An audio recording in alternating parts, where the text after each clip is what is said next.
I'm reading an MM romance that features a bi awakening, and it is an otherwise very nice, very cute book. But I think this was the breaking point for me. This was my bi awakening, and I just need to not read MM romances with this trope.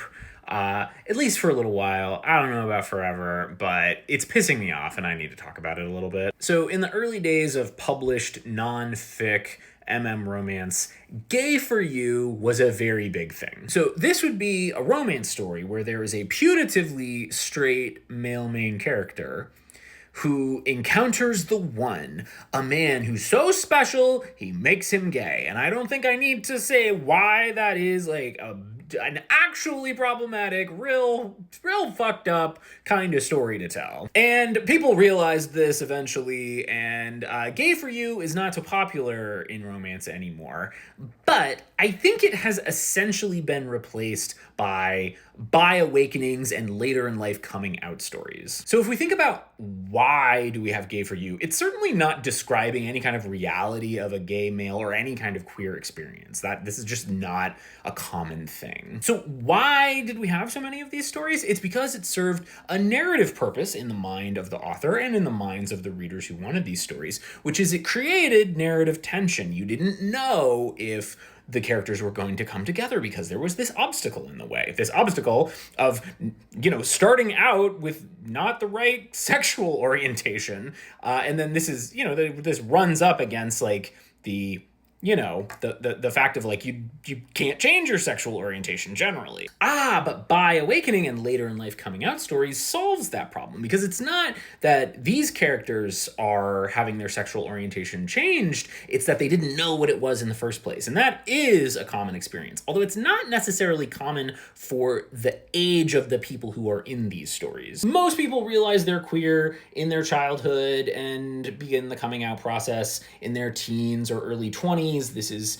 Pew Research from 2013 about gays, lesbians, and bisexuals and the median ages at which they first had a queer thought, and later when they knew internally for sure, and then finally when they started telling someone about being queer. Now, these are medians. That means there are just as many people younger than these ages as there are older than these ages. So yeah, there are definitely people who don't start thinking about their sexuality until their early 20s or their later 20s, or hell, in their 30s or 40s or even later in life. But that is not common. That's not the common case. But despite that fact, it sure is common in MM romance. I took a look at the 50 most shelved MM romance books on Goodreads this morning, and 22 of them, very nearly half of those books, featured a bi awakening, a later in life coming out story, or were just tagged as gay for you because they're older. All right, so gay for you, we understand that's problematic. We shouldn't do that anymore. But is there a problem with these, later in life bi awakenings? What's the issue with that? The issue for me is that they serve the same narrative purpose as gay for you as a trope, which is to say that they are creating narrative tension by putting an obstacle in the path of the two male main characters. But why does there need to be that obstacle? This is where the MM romance is not really the culprit here. It is society, and it is systemic homophobia.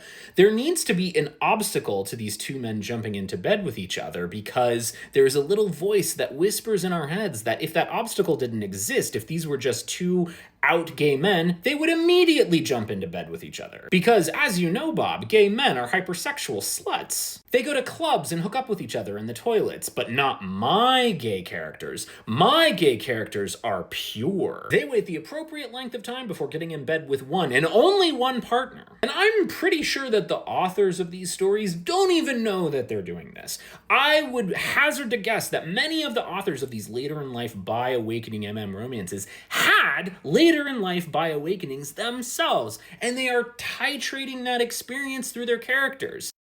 Is a form of selection bias. You might be familiar with the concept of survivorship bias. The planes that come back all have bullet holes in these parts of their wings, but it turns out that these are the only parts of the wings that you can get shot in and survive. Likewise, later in life bi awakenings are not particularly common, but the people who have them want to talk about them and create fiction about them. So we get a lot of it. And it is not the MM romance genre, its authors or its readers who are creating homophobia. It is society that is homophobic, and the MM romance is downstream of that. But nevertheless, the popularity of bi awakening and later in life coming out in MM romance is an example to me of homophobia. And when I read it, it just wounds me a little bit each time. Because, for example, when I was reading this book that shall remain nameless because I think it is a fine book and I do not hold any grudge against the author, when I read it and I realized that one of the characters was going to have a bi awakening, I thought, why couldn't they just be already bi? Oh, but that means it's special, right? That this relationship was the one that caused the awakening. It means that he's the one. While me and my partner were both out and had had relationships with men in the past, does that mean our relationship isn't special? And what would we think if nearly 50% of the most popular cishet romances all featured lesbians who had bisexual awakenings when they met a guy who was the one? That is absurd and not the case. In fact, I'm sure if you looked at the top 100 cishet romances between a man and a woman, you would not find such a trope. And that's because the authors and the readers of that kind of romantic fiction understand that there are all kinds of obstacles that can be overcome to have a satisfying emotional resolution to a romance story. And yet, for some reason, when we're dealing with gay men, the plurality most common trope is, oh, they just didn't know yet and this guy